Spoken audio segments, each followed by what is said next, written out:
Yes. So welcome everyone. This is the first event of the STEM initiative of INSquare. So some of us got together and formed INSquare, which stood for Innovation and Inclusion in the New Normal. We'll talk more about it. I'm Mita Brahma. I'm one of the co-founders of INSquare, and like many of us on this call, I have a totally multifunctional background, having done engineering physics at IIT Delhi, having worked with State Bank of India, then in the IT sector with Nucleus Software, and currently I head HR for NIIT. I also have research and academic interests in the people and work area, and I also do some oil painting. So that's very briefly about me. And before we go to the panel, um, uh, thank you so much, Pradeep, who is my batchmate and founder of INSquare. And he again has fingers in multiple pies. He's an AR and VR enthusiast. He takes lectures at various academic institutions, and he holds a lot of events for the IIT alumni where he gets people together in his areas of interest. So I leave him to talk a bit about his areas, as I said, and also to talk a bit about INSquare. So first, over to you, Pradeep, and thank you so much. Thank you so much, Mita. And hi, everyone. This is Pradeep from Sydney in Australia, and wishing you a very, very happy good morning, good afternoon, good evening, good night, or whatever it is in your part of the day or night for that matter. I'm delighted to be here launching. Uh, what should I say? Should I say women in STEM? Should I say recognizing women in STEM? Should I say celebrating women in STEM? But hang on a sec, folks. Let us recap the new normal in which we are living in. For the last 18 months or so, all of us have been in periodic states of lockdown and potentially isolation in some online forum or the other. Very much it has been like in one room I am, on Zoom, my wife is on Teams in another room, my kids, if I had younger kids, they would be on yet another technology platform. So what we have seen is digital transformation both at personal and at organization level at such a pace which would have been unimaginable even over a period of 5 to 10 years. People who did not even know Zoom are happily zooming away now. So, is this the new normal? Well, health is dominating. There is no two ways about it. The new norm is now called the three dose vaccine. That means the booster is very much there. And it looks like that technology will remain ever so pervasive in the new normal, in whether we socialize, we work, we live, learn, or do anything. Also, we have learned to adapt ourselves very quickly to changing external environment, very quickly to low probability, high impact events. And what that means is that innovation is becoming a core competency for us in the new normal. And then taking a step further, when I look at my own wife and I look at my other, female friends, and when I look at Mita Brahm, who's my batchmate, and I look at Anju and I look at Ritu and all these people, I find that their work-life boundaries have just disappeared. Well, this is the new normal. But the impact of that on women has been absolutely very, very significantly. So many people have thought in terms of, and I should clarify when I say people, I mean women, have thought in terms of leaving the workforce, in trying to get the right balance. In some of the cases where the kids or the grandkids have been of school age, there is homeschooling going on in addition to what has been happening. So, therefore, inclusion has become a very, very important aspect in the new normal. But it is not only from a social perspective, from a give back perspective, there is plenty of research to indicate that inclusion actually enhances the performance of an individual or a multidisciplinary team, or for that matter, an organization. So, if we add all these pieces together, what do we get? We get focusing on inclusion and focusing on to innovation and focusing on to the new normal. And that has been really what we thought about when group of us like-minded people came together and kick-started the initiative called INSquare, which was inclusive innovation in the new normal. So again, revisiting the new normal, looking at the technology focus, let's come down to STEM. Yes, all of us know that STEM became STEAM and then STEAM became STREAM, and people keep asking me what was that A and R. But you see, A was of course very good to define in terms of liberal arts, and R was also in terms of reading, writing, and those skills. But the reality is that whatever the terminology one uses, it is about 21st century skills. It is really about training ourselves to have critical thinking ability, to get principles of design thinking, and so on and so forth. So it is back to basics, and therefore it is back to STEM.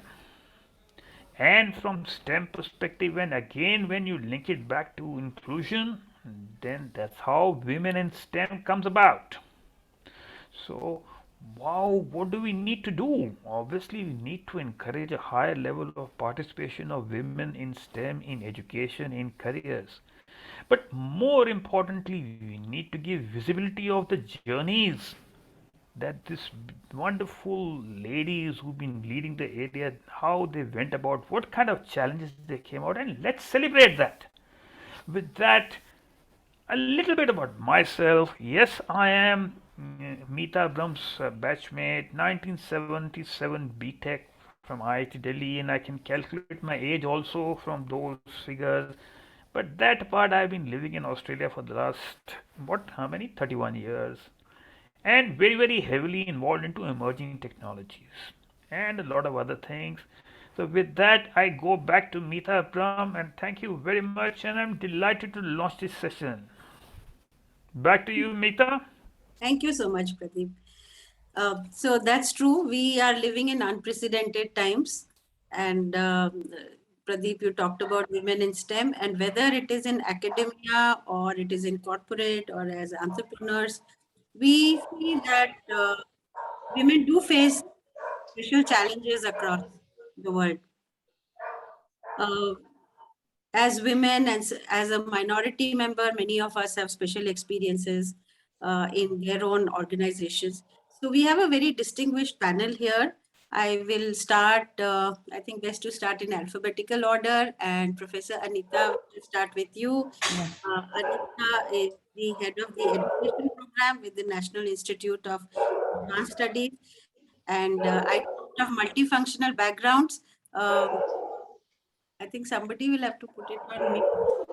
You just have to. So, okay. So, Anitha, tell us a bit about what you are doing currently. Give us a brief background about you. Yeah, I'm a BSc graduate, a physics, chemistry, maths graduate who moved on to the field of education, did my PhD, and then started looking at questions of women broadly. And from there, I think I branched off to look at women in STEM because trained in science, I've always felt that as a group, for women to really move up beyond the undergraduate to the masters and the higher levels, there are challenges when your numbers become smaller. And so I think it became a necessary question that I asked, why is it while I sit at the National Institute of Advanced Studies that's located at the Indian Institute of Science, I don't see women in the campus when I drive down 2 kilometers? I said, where are the women within this institute that claims to be about 100 years old?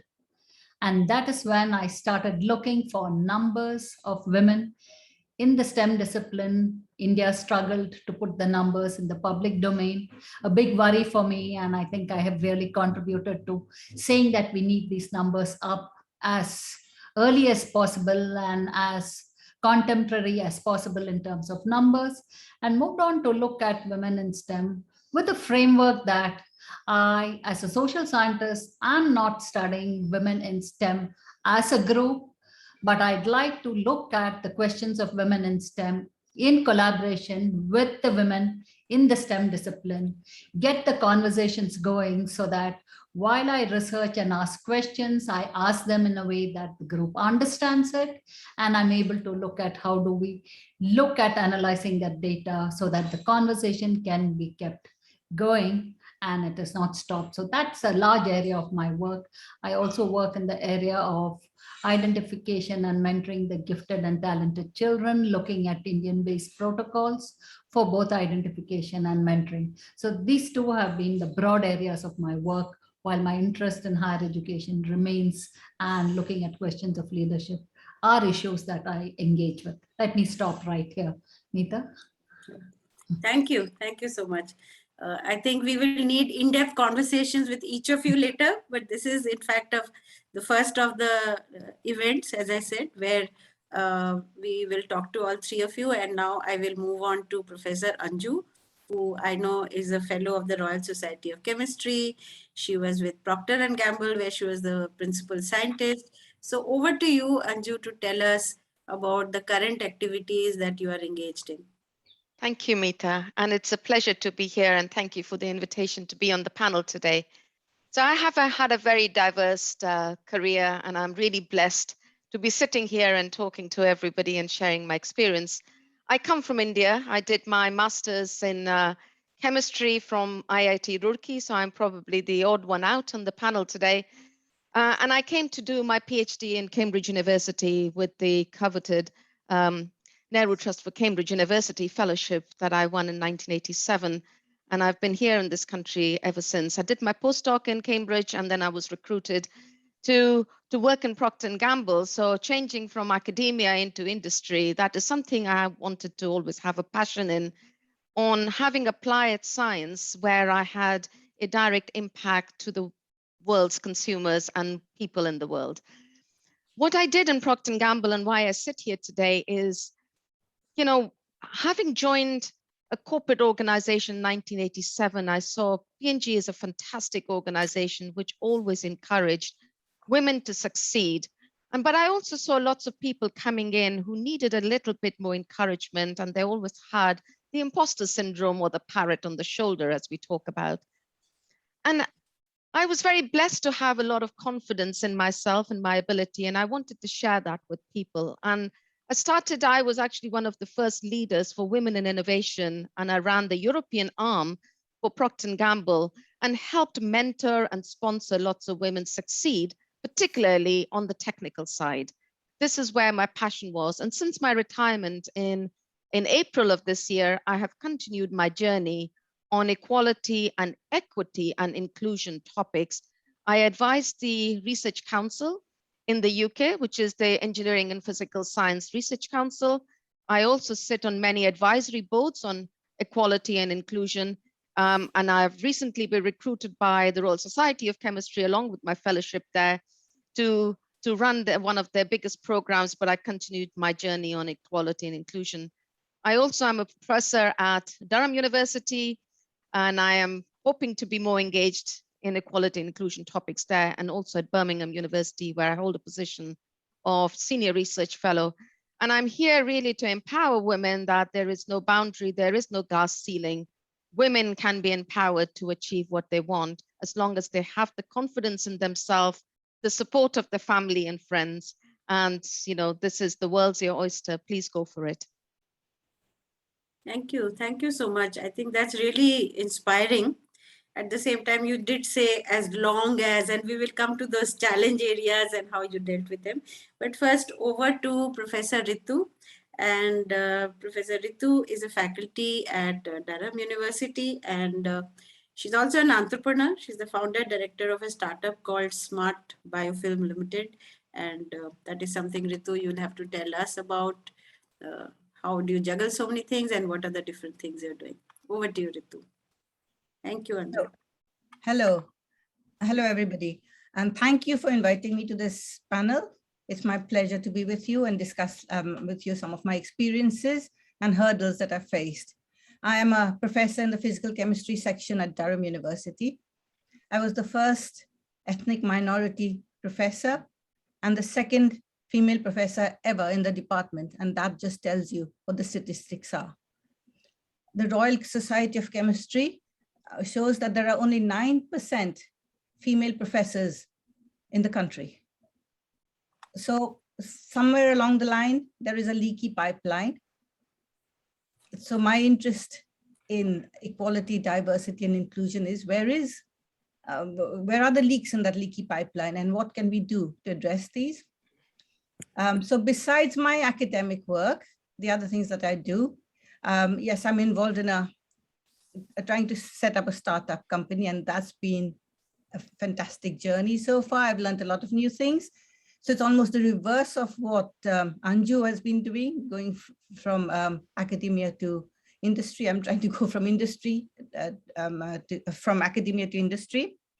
And so besides all this, to maintain my sanity, I trained as a British Wheel of yoga teacher, and I indulge in a bit of yoga now and then.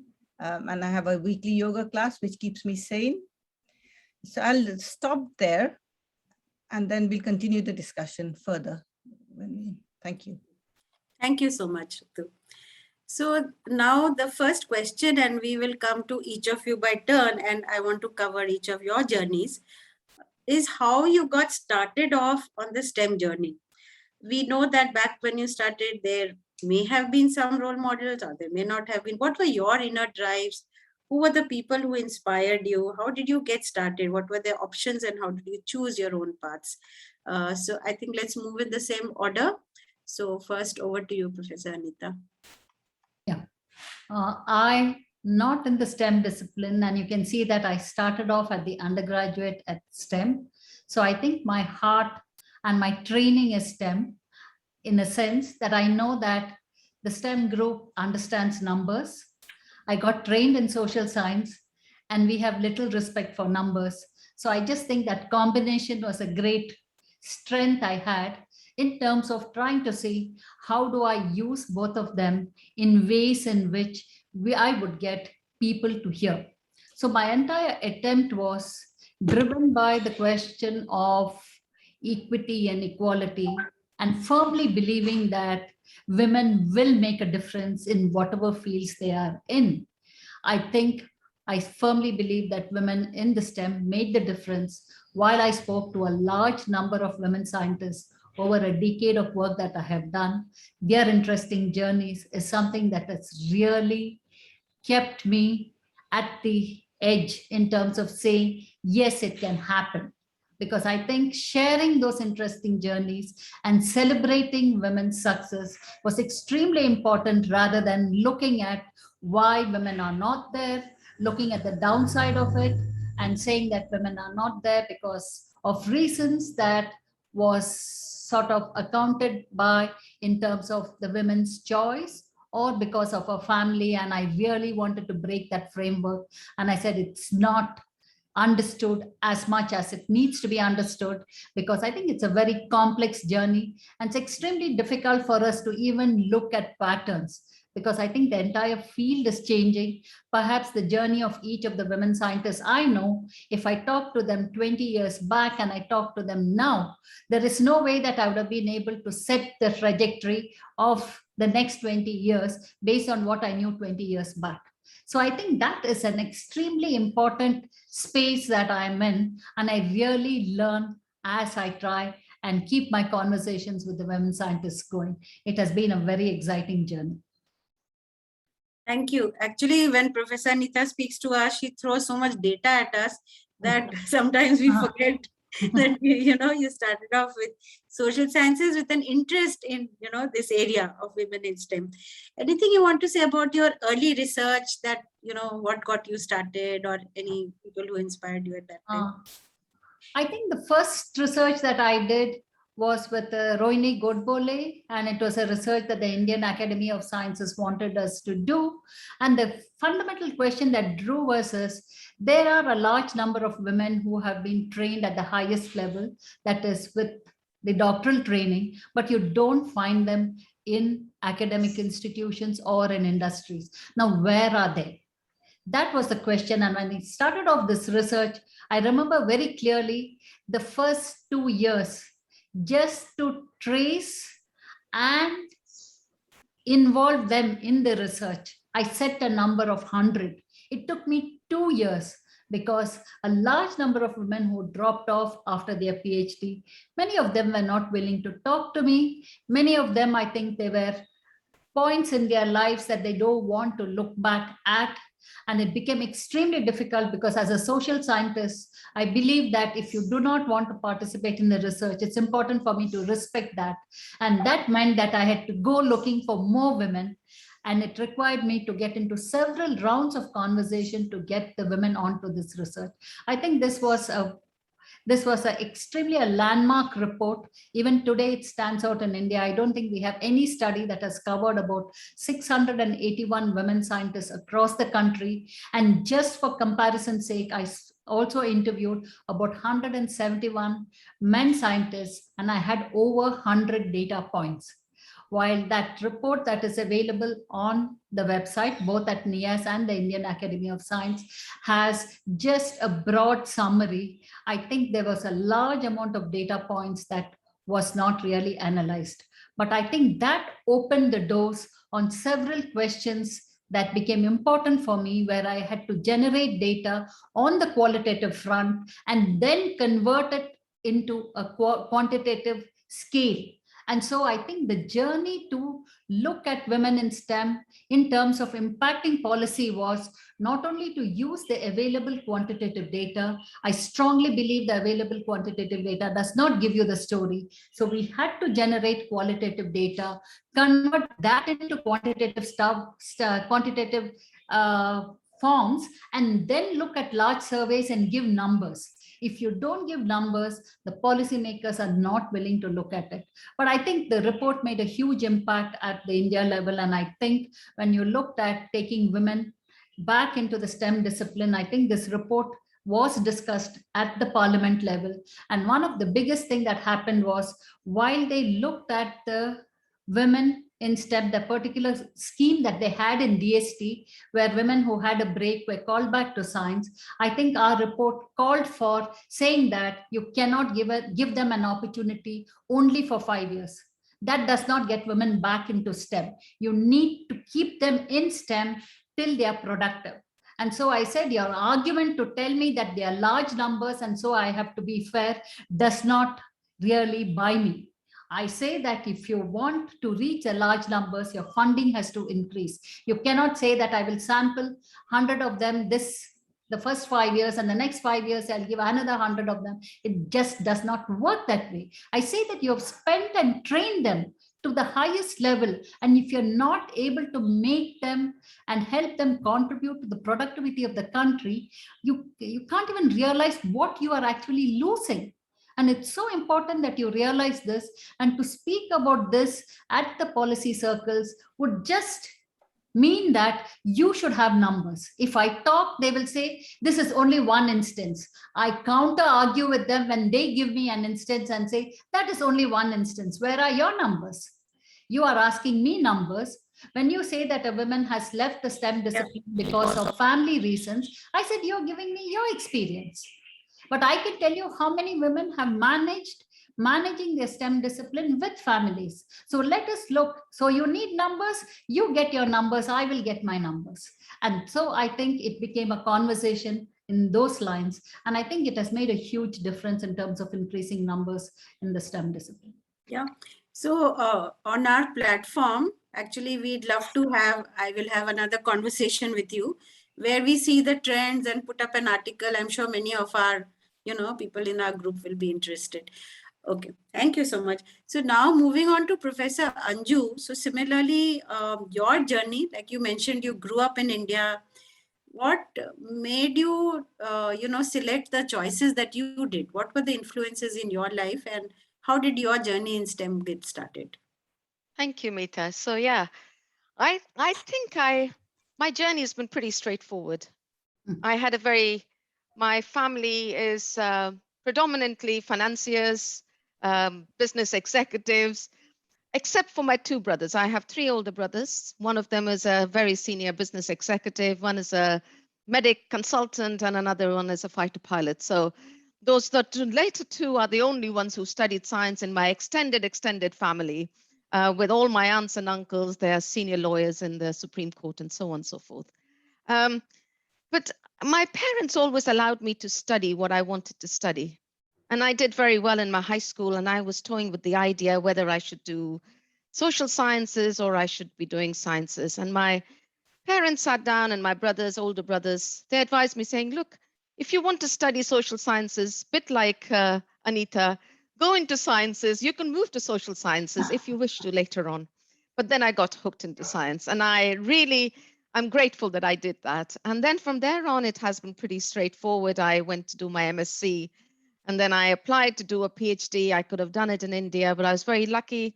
The Russian Academy of Science wanted me to go and do the PhD there. And I also got the Nehru Trust to come to Cambridge, and I chose to come to Cambridge. And then when I was doing my postdoc, P&G came to recruit. I was recruited in Mars, Unilever, and P&G. And P&G somehow gave me an offer that I actually wanted to do. And it had come with a very strong equity on women and things, even back in the 1980s, late 80s. And so I chose. And honestly, I've been very blessed, and I am really grateful. But having worked in the company, I wanted to give something back. I think I've been very fortunate that I has a very straightforward career. And when I saw women often in a man's world trying to sort of, they say that women needs to know 95% to sound 5% certain, where a man often needs to know 50% of the fact and sounds 100% confident. But I wanted to empower women, and I have spent 15, 20 years of my life in P&G, of the 28, mentoring women who joined the company, sponsoring women to have a successful career. So I feel very blessed, really. And as I said, my family has been very supportive, both my birth family, but also my marital family, my children, my husband, very supportive in the achievements that I've had. And without their help, I don't know what other challenges I might have had to face. I also thank my children immensely for, being there for me. I traveled very heavily, working in a corporate organization. Every 6 weeks, I was on the plane, transatlantic and Europe, everywhere. So they've always compromised and helped me have a successful career also. Thank you. I think we could say behind every successful woman, there is a supportive family. Yes, Absolutely. indeed. That's very, very important. So Professor Ritu, now we'd like to hear from you. You were in a different environment, as in you were in academia, and some of the things may have been easier, but some would have been more difficult. What were your choices? What drove your choices? What do you feel about them now? Right. Okay. So thank you, Mita. So let me begin by where I come from. I am from Shillong. I was born and brought up in Shillong. My family, everybody in my family is highly educated. Both my father and my brother were very eminent engineers. And my sisters are in the art subjects, as is my sister-in-law. So education was always very important. However, I went to a school, Loreto Convent, excellent school, but the focus was on art subjects, most definitely. We didn't have, science was very, very weak. And I can say that I'm the only scientist from at least my class and some several classes, beyond and below me. So getting into science was unusual in those days. But somehow I did get into science. I liked sciences. I did like art subjects as well, but I also had a passion for science. So I did my master's from IIT Delhi. And then from there, I did my PhD at Newcastle, because by that time I was married and Newcastle was the nearest university. And the subject really interested me. My PhD topic really interested me. It was about interactions of sensors with the human body, and it was very exciting. And my supervisor was very, very supportive. So I had 2 children while I was doing my PhD, which was also very unusual. So I have had a very unusual career pathway. But again, as my supervisor and my family supported me, it made the path easier. So beyond that, having young children, I couldn't travel very much. I couldn't go abroad to do my postdoc. So I ended up doing my postdoc with an eminent professor at Durham University, Professor Parker. And I've always been in Durham. It's a small place with a very good university, right? And I faced challenges. I was, I think, the only brown face there, and certainly one of the very few women there.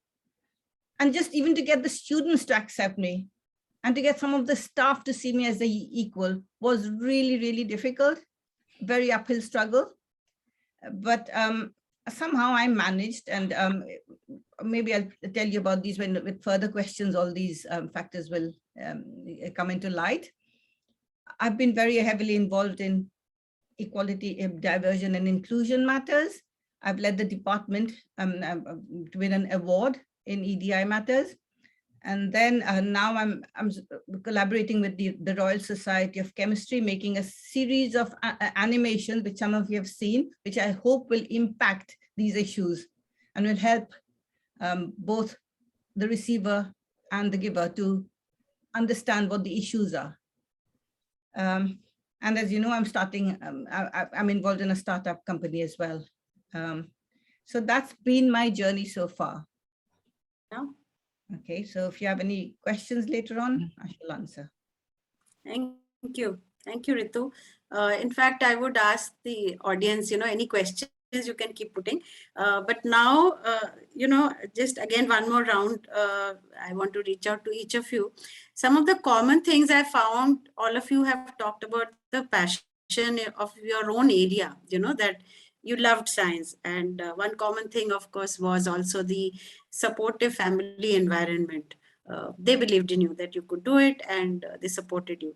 However, like Ritu, you also talked about the challenges, and now let's reverse the order because you just talked about it. I would like to, start with you about the challenges at the workplace. So we talked about, your decision to take science, etc. But at the workplace itself, because women in STEM are a minority in their own areas, the sciences even now, and of course, all of us, we remember when we got into our engineering institutes, we were in a real minority. Then at the workplace, we were in a minority. So what are the kind of special challenges? And also, do you see them changing? Do you see the world any more inclusive? So how do you view these challenges? We'll start with you, Ritu. Okay, right. So I think, first of all, let's see where these issues have come from. Human beings were hunter-gatherers at one time. So men with their strength were seen to be superior, right? And they're controlling. But the world has changed. It's now more on the basis of intellect, logical thinking, and this sort of thing. So there is a change happening. So that's the future. However, we're at the point when we're just recognizing these effects. Okay. So when I first started my career, I was seen as a woman, a softly spoken woman, not a very assertive woman. But that does not mean I was weak. Just because I spoke in a soft manner does not mean I'm weak. I have strengths. Okay.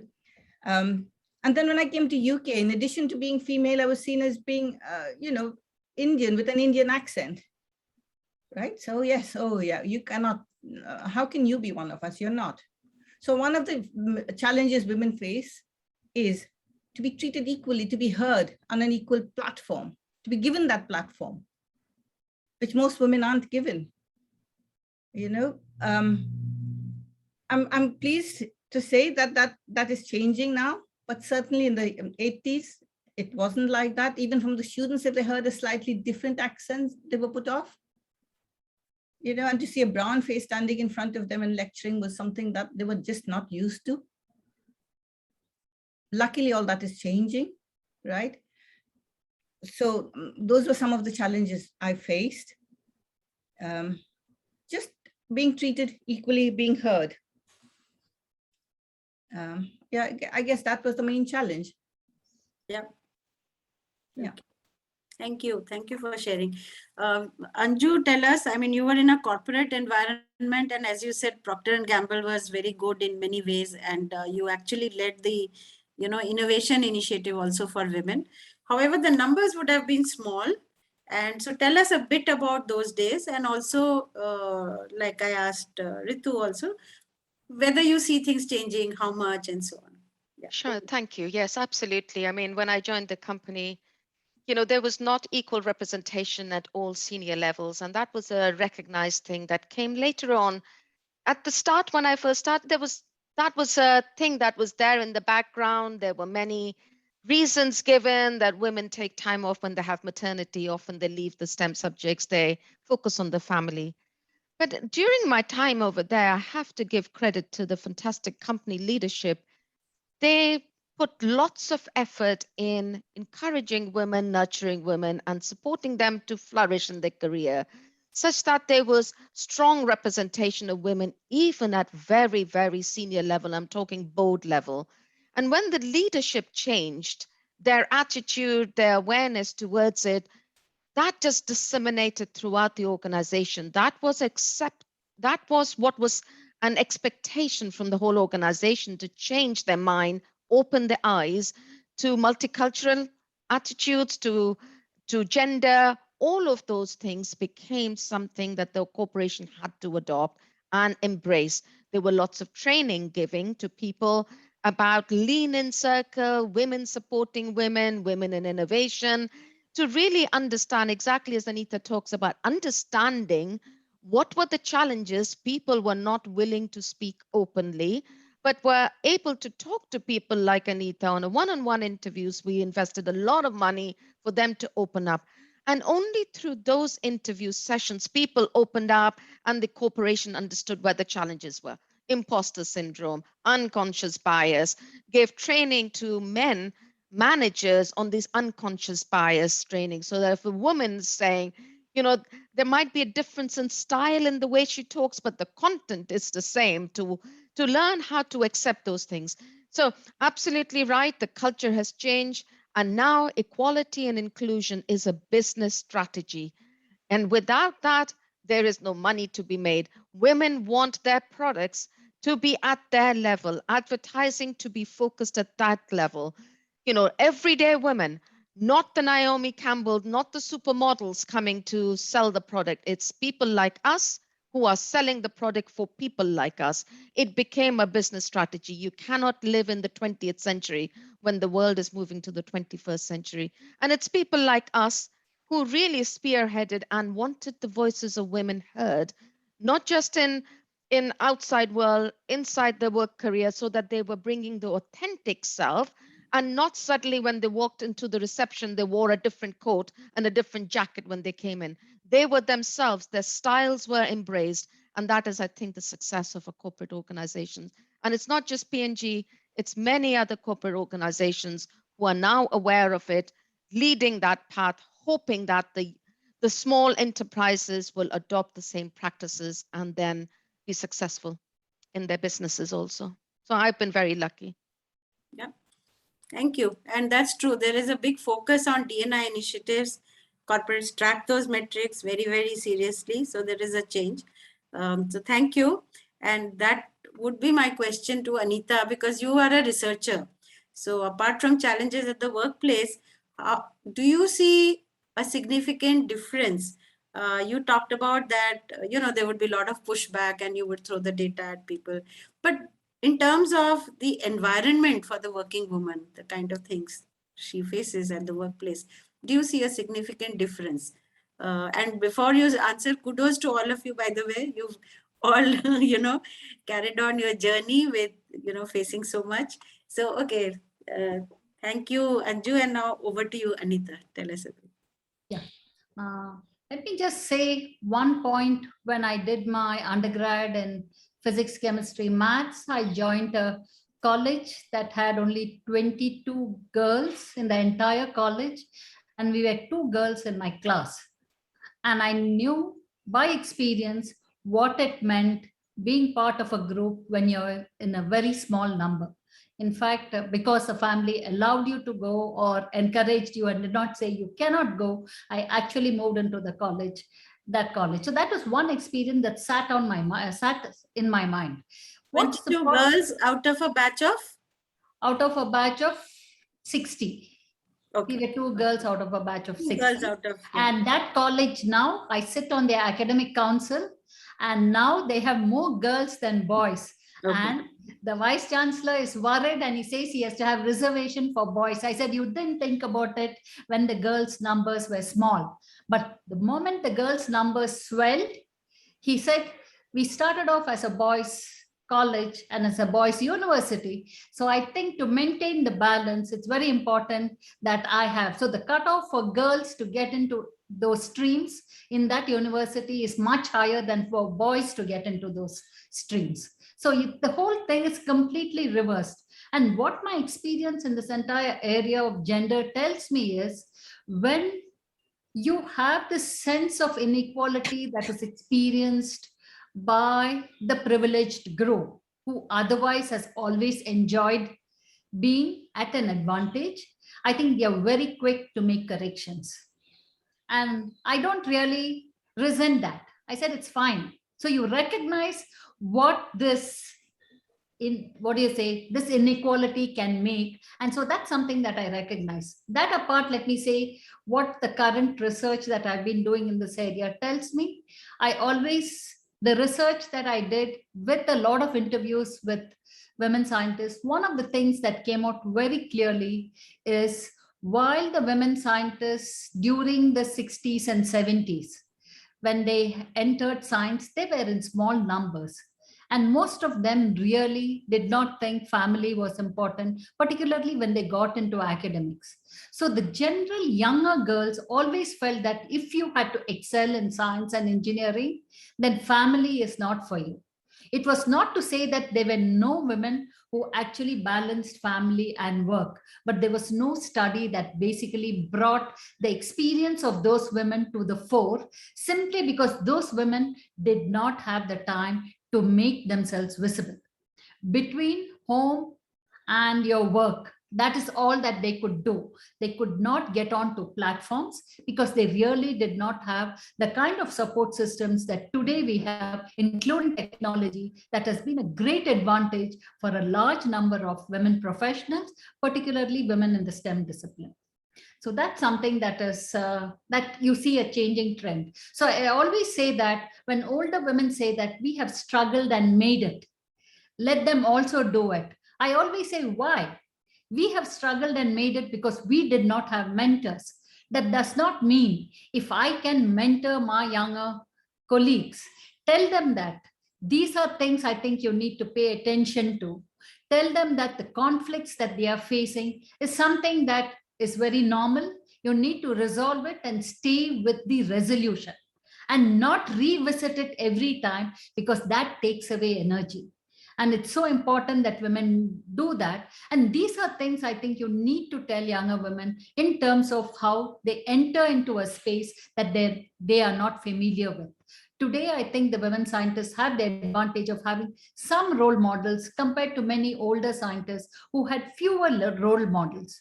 It is also important to see the shifting need of the women in the STEM discipline who no longer would want to stay at home after getting trained.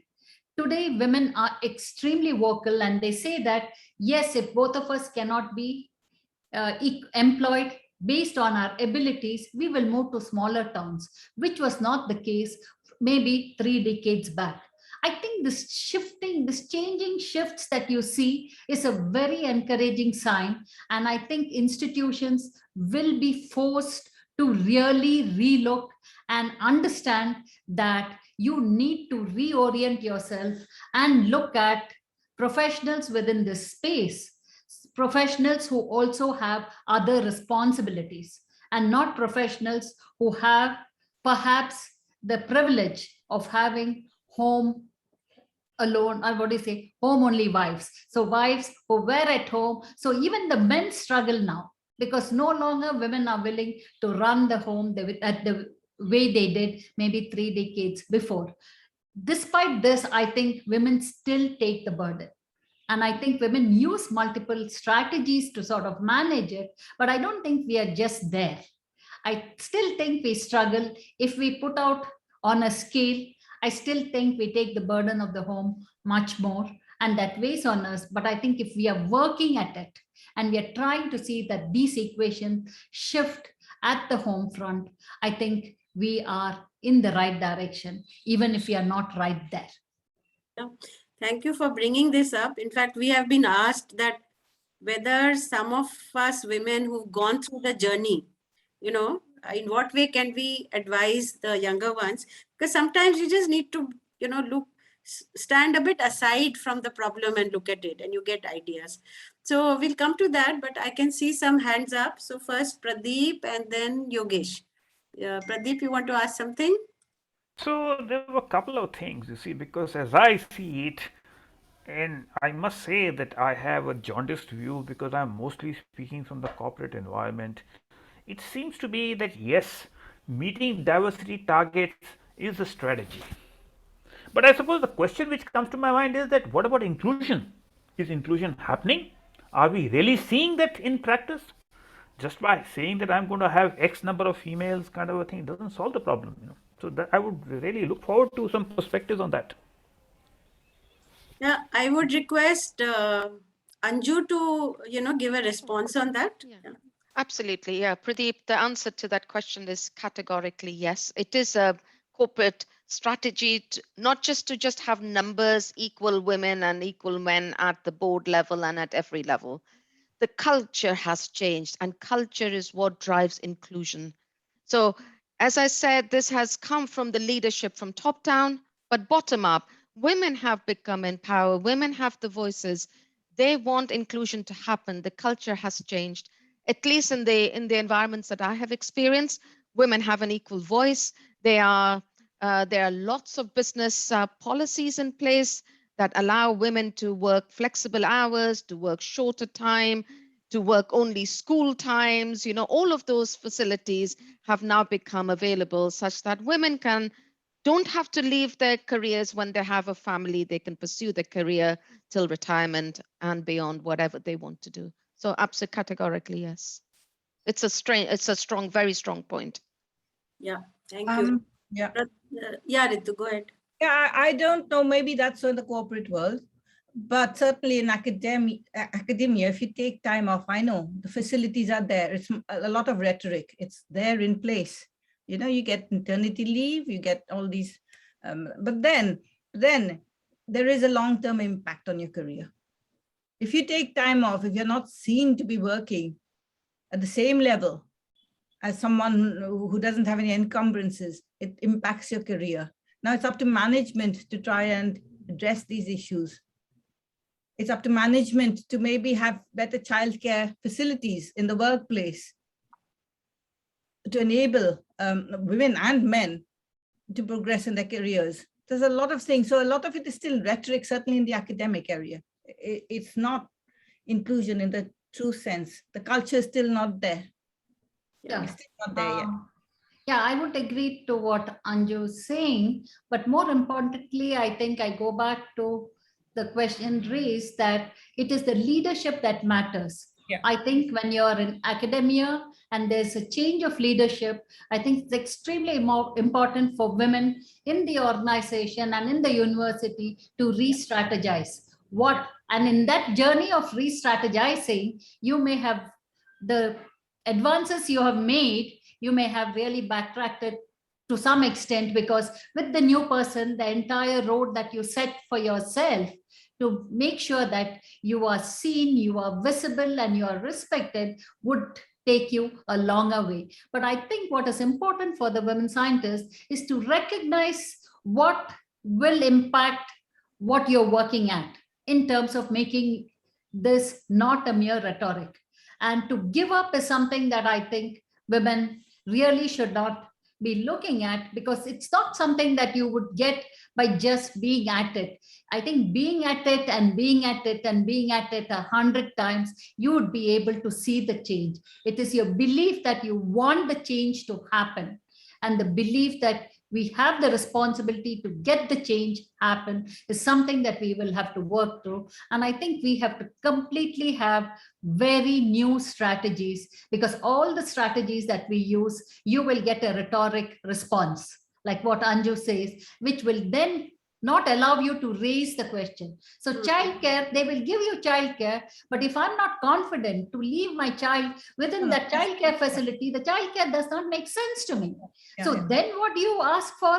You're saying you want an excellent childcare facility so that I'm confident to leave my child within the childcare facility. You also have the counter coming and saying that women misuse childcare facilities.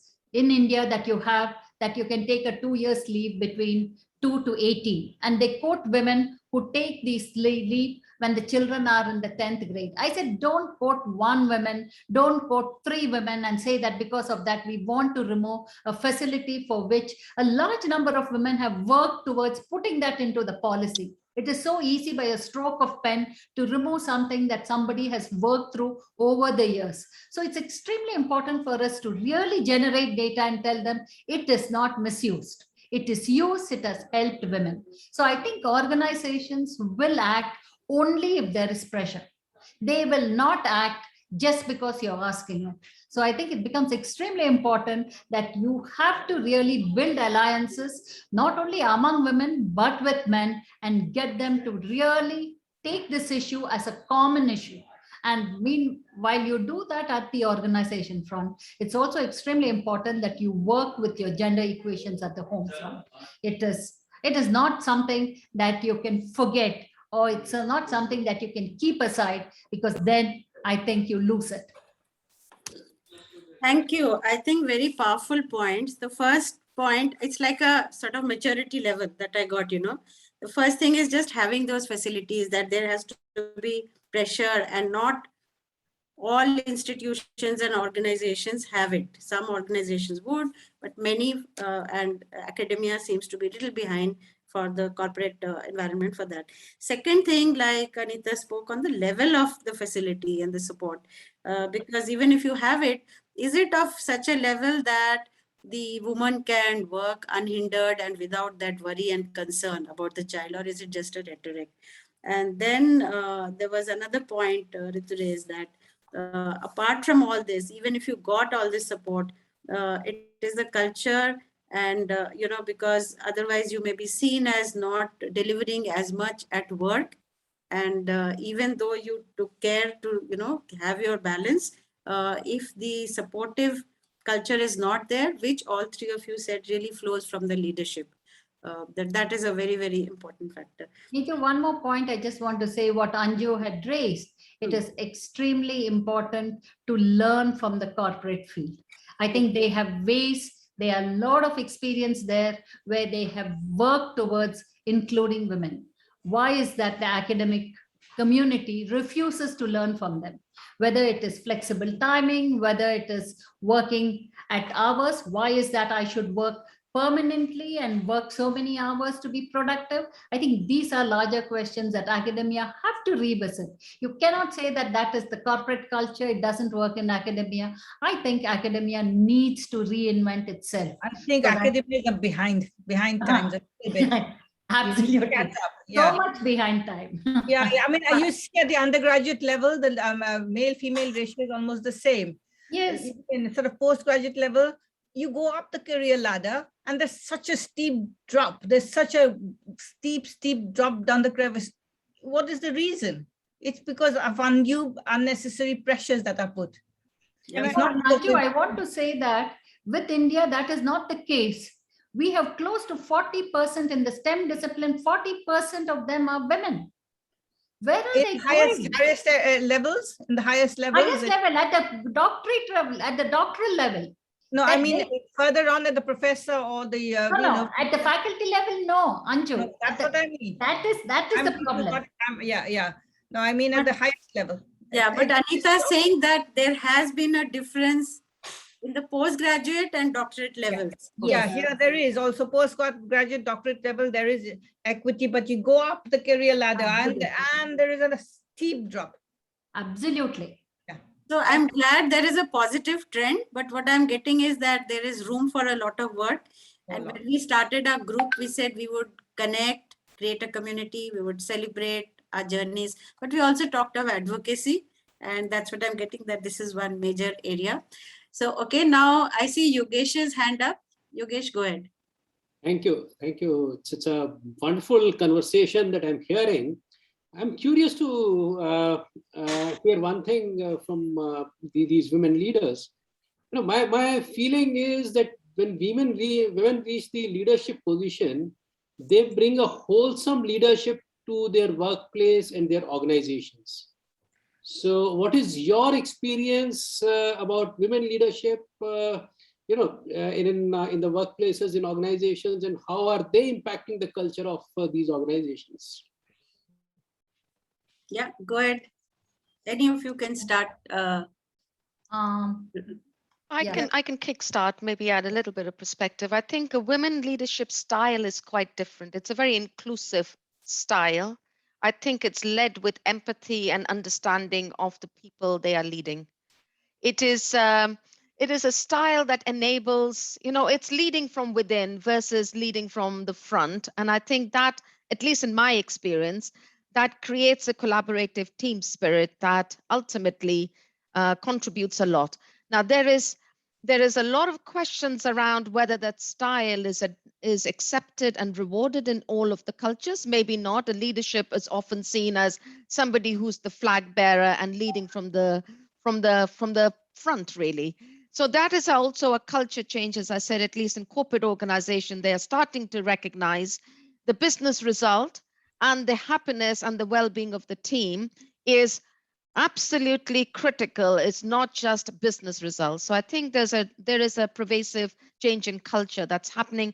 And I hope in the next 15, 20 years, when women become more confident in what they do and the style is more accepted, that will become the more rewarding of the leadership style.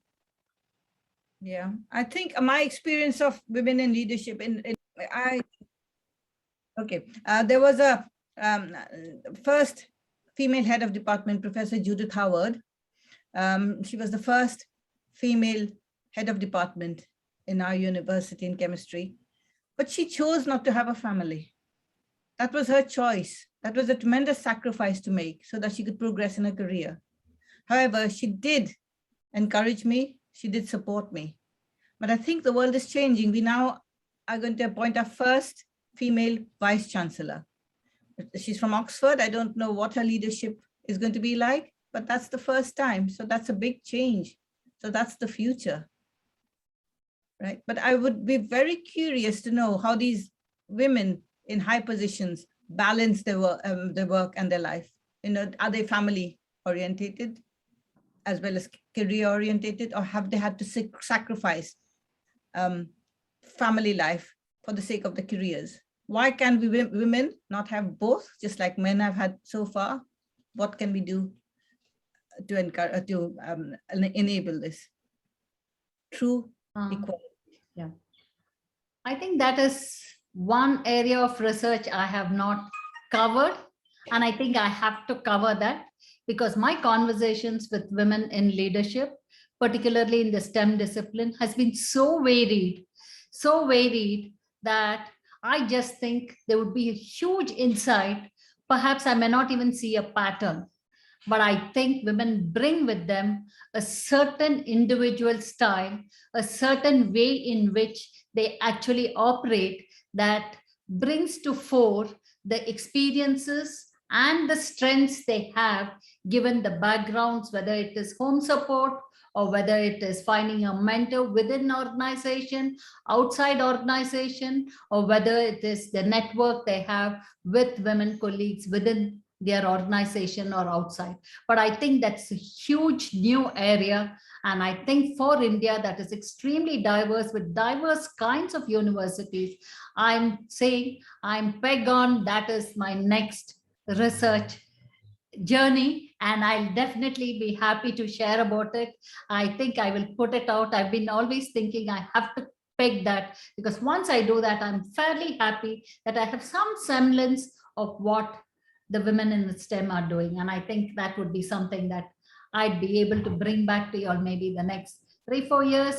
I should be able to sort of do that. And maybe many of you all here in the group would be part of my sample.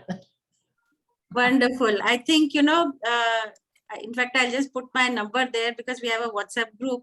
I'll invite all of you to join. So many of us can collaborate on these research projects and, you'll get your sample size across. So Kamna asked a question, but before that, I know Nadia had her hand up for a long time. So Nadia, you go first. Thank you so much. It's a fascinating talk, and Equality, Diversity, Inclusion Unit in Durham University. I think it was Ritu that sent this email across. And I thought, no, I have to join this. And it's fascinating talk. Thank you so much for sending that email, Ritu. I have a question from Anitha. How has India over the last many years, over the last 2 decades, I would say, has reformed the policies towards providing support and maternity, the structure of maternity leaves, because these things have a lot to do with who will drop out from the STEM pipeline.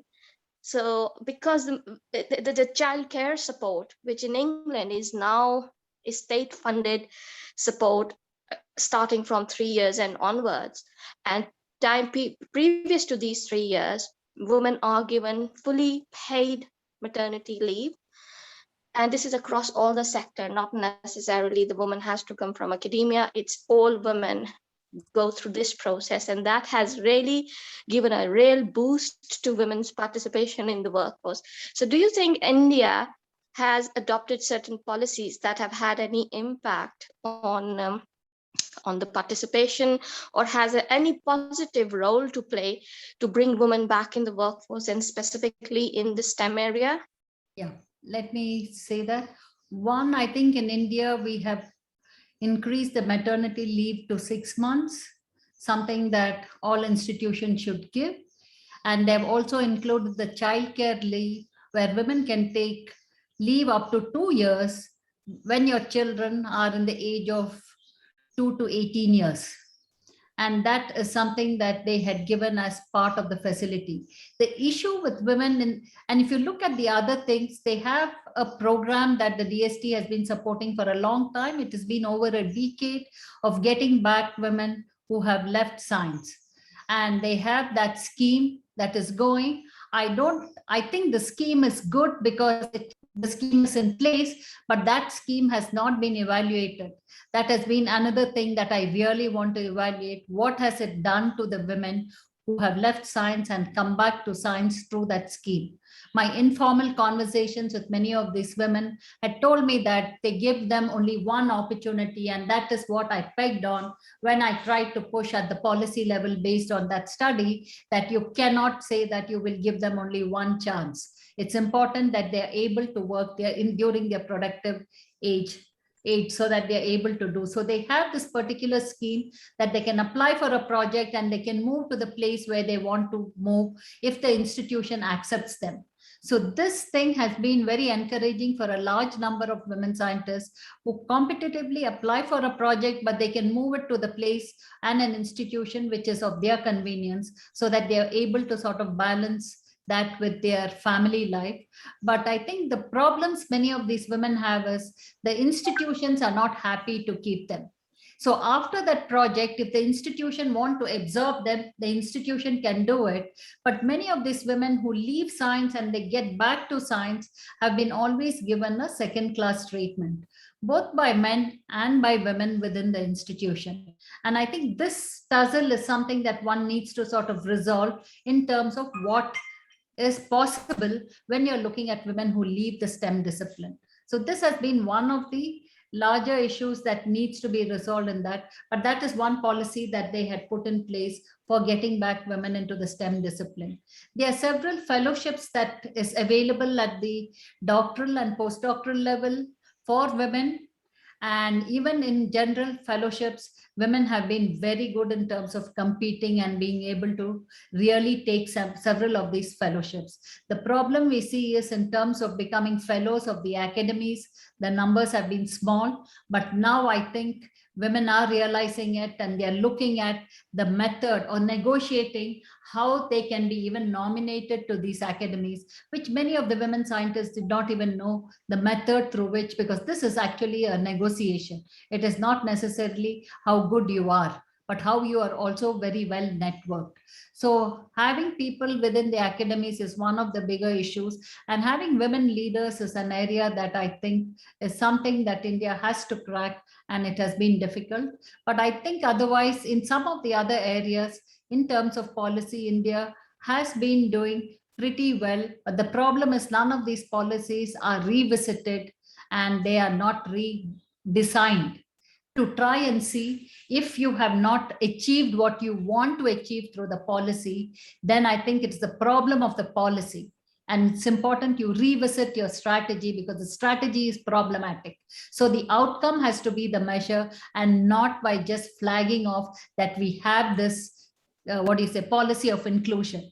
If your policy of inclusion does not give you the result, then there's a problem with what your policy of inclusion is, and that needs to be revisited. And I think that is what needs more attention in India. Yeah. Thank you. Actually, that's the problem with all policies. In fact, I would say from a management perspective, that just because you've made a policy, your work is not over. Did the policy achieve what it was expected to achieve? And otherwise, what should you do? Do you refine the policy? Do you see how to do better implementation? So on. So I think, thank you, Anitha. You always bring so many other layers to your response. And Kamna, you'll have to wait a bit more because there was another hand up also of Gemma. So Gemma, you go ahead, and after that, Kamna. Thank you. Hi. Sorry, I've got my kids shouting in the back, but this is the problem of a working woman. That's okay. One question I have is, obviously, given we've now... Sorry, one second. Given we have now moved... Aaron, stop. Given we now moved to a more virtual working environment, I think it's made men and women more available 24 hours to work. We can jump on conference calls at any time.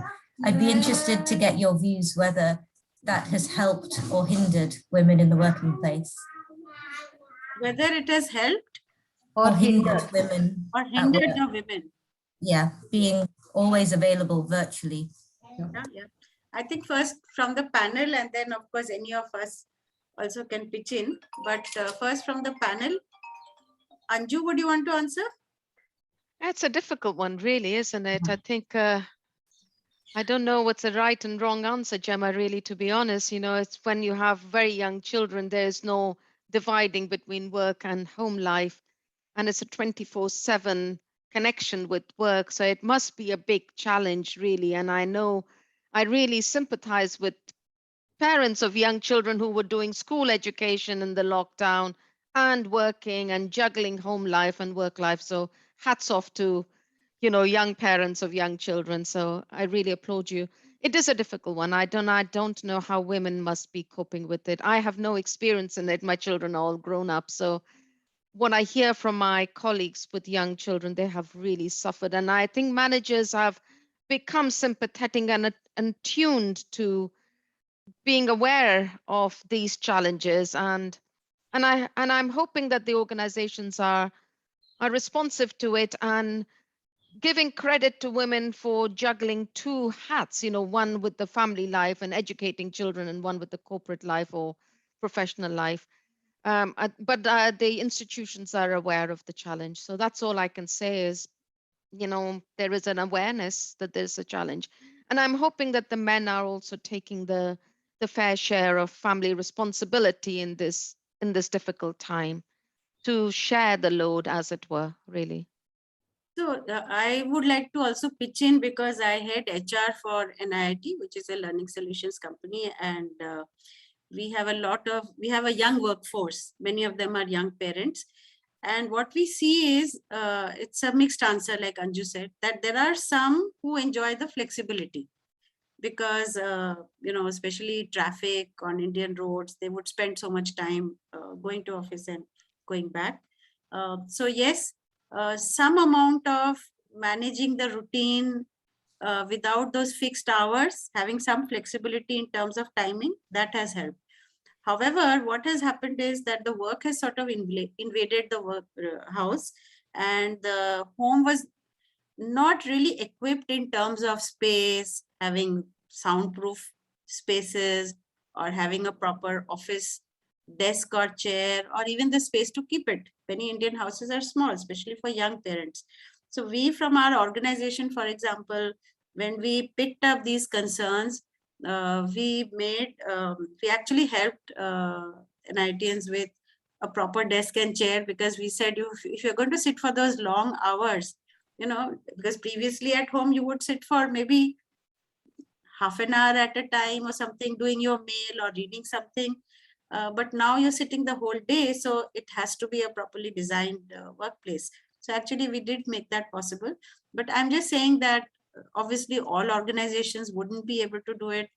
The employees themselves would not always be able to avail these facilities even where available, because they themselves, many people shifted to where their older parents were, or many of the youngsters shifted from their PG accommodation because they didn't want to, stay there and pay the rent when they could move in with their parents. So there is a mix of things which have happened.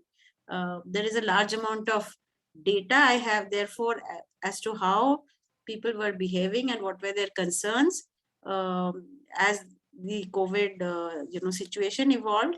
And frankly, for all organizations, it's been a dynamic one. We keep trying to find out what are the topmost concerns right now and how can we help, because everything depends on the people who work with us, and we have to know what are their concerns, and it's not easy. They are distributed all over the place, and they have a different bucket of concerns now. So that's what it is. Anybody else wants to pitch in there? I think we at the Institute really looked at what did the COVID do to a large number of working women, and including women in STEM. I think one of the biggest challenges was for women who had young children, because I think childcare facility was completely shut during the pandemic.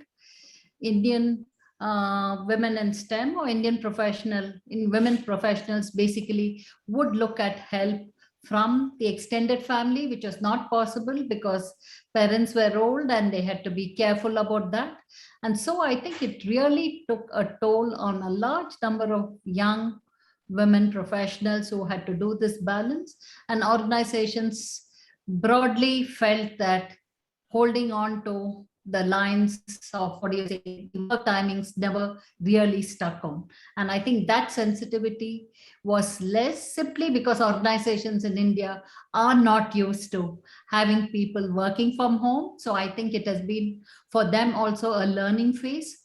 And for many people who have been at home, like what you said, Mita, the question of having separate spaces within small homes were difficult, children getting into schools. So I think it's taken a huge toll on young people with young children.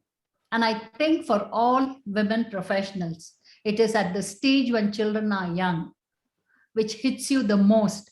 And that is the stage when you really have to build your career, and you don't have the luxury to take your career front less seriously. And I think that is like the testing point. You get through that, you have sort of made it. It's not very difficult, but I think young children are a big challenge for working women professionals. Yeah. In fact, Gemma, I'd like to add, like your child came in and, so something like that happens in a meeting. So we immediately say hi and try to include, because we see young parents trying to shoo the child away, and you feel bad as a senior lady. But I know that all organizations are not the same. Some may be more hierarchical, and some managers and leaders may be more formal. So yes, it has been a struggle. So thank you. And Kamna, I know I've made you wait. So over to you with your question. Oh, I get the prime spot, the last question. Yes. I have actually a question for Ritu, if she's not too tired, because Yeah, Ritu go on. to be Yeah. academia and women leadership in academics. And my personal journey has a lot of points of learning, if I may call them. And statistics and all these numbers are meaningless in real life. So I wanted to hear your leadership journey because I feel very impressed. And here is my opportunity to ask you formally, Ritu, how did you manage to succeed in this you described some of the challenges you faced. Being a brown woman was just one of them, but being a woman in an elite university and rising to become a professor, I think, is the ultimate dream for a lot of professional women in academia. So do you want to elicit some for others, how because the current leadership model for corporate is very simplistic, I think, and the complexity of academia are very interesting for me. So anything you say. Yeah, Kamna, it's really been a very big uphill struggle, really uphill struggle. I got my promotion much later than others. Yeah. Simply because within Durham, they wouldn't recognize me, but I had a lot of international support. I had published a lot of papers. I had been invited to several international conferences to give keynote and plenary talks, right? And I think in fact, it was the community that supported me. They in fact wrote to the head of department at that time saying that it was really ridiculous that I should not get my promotions that were due to me. And that was the turning point. I've really struggled. I remember I applied for one for promotion based on my research and what I was bringing into Durham. And I got back a letter saying that I had not done enough administrative work. But up till that point, nobody had given me the opportunity to do administrative work. They just assumed that because I was from India, from a different background, I would not be able to cope with these administrative burdens. Okay. But then I took them on. I led the department in equality, diversity issues. I took on postgraduate director role. I was successful, very successful. And then there was no way they could push me back. And so for me, I think I've had to work 100 times more than, prove myself 100 times more than anyone else to get to where I have. It has been a struggle. I must say it has been a struggle, but now I think I'm there. There's a sort of a feeling of satisfaction. And it was, it was not just senior management, it was, even some female colleagues who, they couldn't imagine a ethnic minority woman getting to this position. Yeah, and I want to tap into that aspect of your life, the females not supporting you. That must have really hurt. And Yeah. I have had, as I said, Judith Howard was very, very supportive, excellent. And I have in fact, the local females supported me more than females from ethnic minority groups. I don't know what that was. They think, why should there's that sort of challenge as well. And sometimes it's not just the men. Women need to support as well. Women need to support women. Women need to mentor women. So yeah. So can I ask you what? Sorry. Yeah. What personal strengths did you bring to your life of a professional academic woman in a white society? Well, strength to myself or to others? For your own self, for your own leadership, for your own progression. I think I see myself as what I truly am and not what others see me as. I see myself as a woman who's strong within me, although I may appear soft-spoken, I'm actually very strong within me. And I have this sort of, I think yoga principles have really helped. I have this sort of attitude within me that no matter what comes at me, I shall not let it enter me. I am what I am within me. And that gives me strength. And still keep Wonderful. vulnerability and keep your softness. Yes. And not become a hard, manly woman. Yeah. Yeah, you don't have to be a manly woman. Why do you have to be a manly woman? You can be a feminist and be, wear your high heel shoes and your makeup, and you still have a feminist. You don't have to appear manly to be. Yeah. Your inner convictions, can we say your inner belief My in your inner convictions that I want to see an equal world, an equal, a fair playing field for men, women, whatever caste, creed, across the gender spectrum. It should be an equal playing field based on meritocracy, not on bias. Yeah. Yeah, that's what it should be. Your inner belief made you also get community support by people who reflected that belief. Yeah, I definitely believe so. Yeah. Thank you. Thank you. Thanks, Thank you. We are actually totally at the end. I know Nadia has her hand up. I will let you have the last word. But before that, just want to celebrate all the 3 lives we heard about today. And this is wonderful. And I've just shared the link to our WhatsApp group and the number. Please join our group. The idea is to listen to each other's stories. And Kamna, I'm so happy you asked that question. That is the idea, that what are the strengths that you delved into? How did you manage? There would have been dark moments. How did you manage those? And therefore, how can we help each other? Can we set up a mentoring network? Can we set up a coaching network on a personal front? What can we do to help everyone? So Nadia, what question do you have? And I mean, I want it to be a final one. So what is your question? No question. I just wanted to take further what Ritu has said. There is always a reason not to push people, or women, especially women of ethnic minority, upward.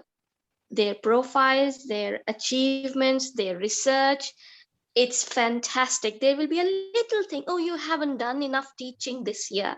Oh, you haven't done enough administration this year.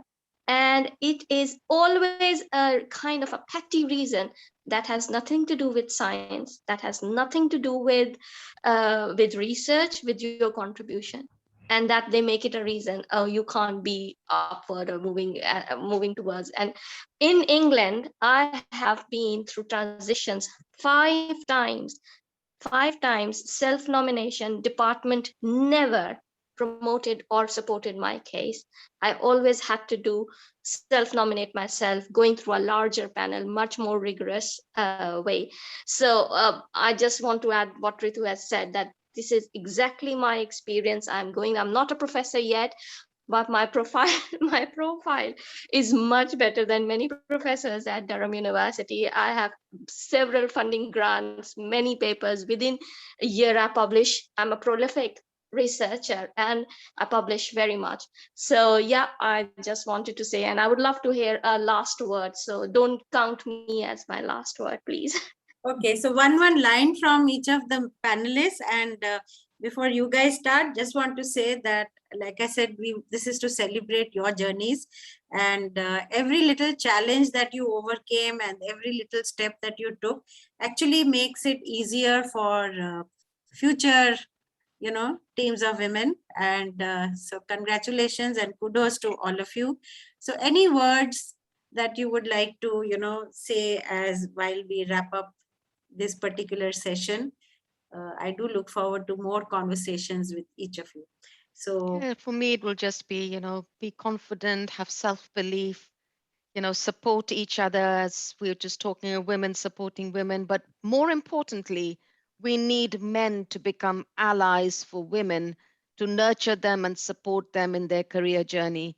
Women cannot fight for themselves. It's like the marginalized fighting for their causes. It's the privilege that need to bring the marginalized to have fulfilling careers and be having fulfilling lives. So we count on men, and we're really happy to see men joining the talk today. So please, support the women in your organizations, wherever they are.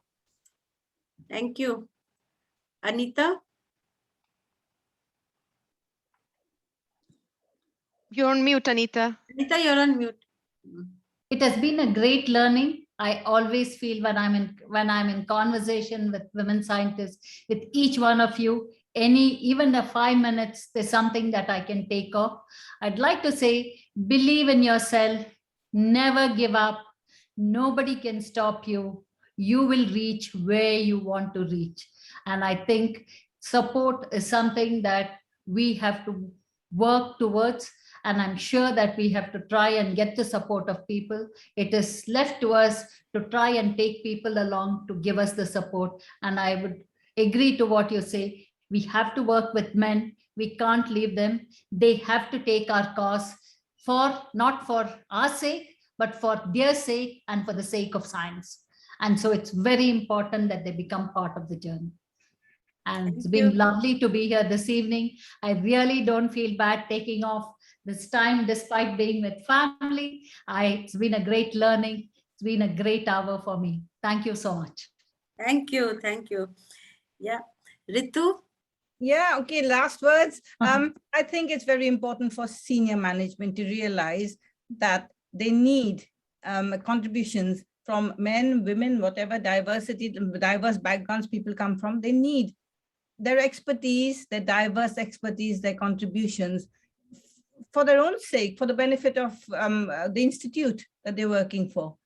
That is very important for management to recognize and to enable everyone to progress. That's it. Thank you. Thank you. So thank you all. Thank you all of you who've spent this time during a weekend. Thank you, our esteemed panel. Thank you all the members from INSquare and part of our STEM group, as well as the larger INSquare group. Thank you all. And this is only the first of such conversations. Thank you for the men who joined in, because this is, we're going to have more. Just to see the last few comments which came in, that we need the men as allies and believe in yourself and of diversity. I know that there are many more men who would actually like to contribute, because they feel as strongly about any inequality at the workplace as we women do. It is just that we need to draw upon them as a community and have them engaging in these events. So please connect up with them as well in our group. And we do plan to have at least, once a month, we would have these conversations, and we will provide that, support, the network support to each other. Thank you again so much. Have a wonderful day, wonderful weekend. And thank you for convening, Mita. Thank you very much. Thank you for sharing it. Thank you, everyone. Bye-bye. Thank you. Bye-bye. Bye.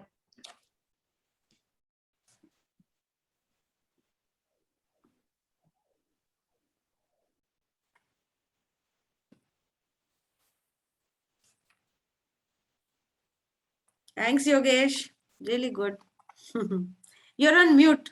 You said something? Yes, I've joined another meeting now. Okay. Yeah, bye. Thank you. Thank you. Bye.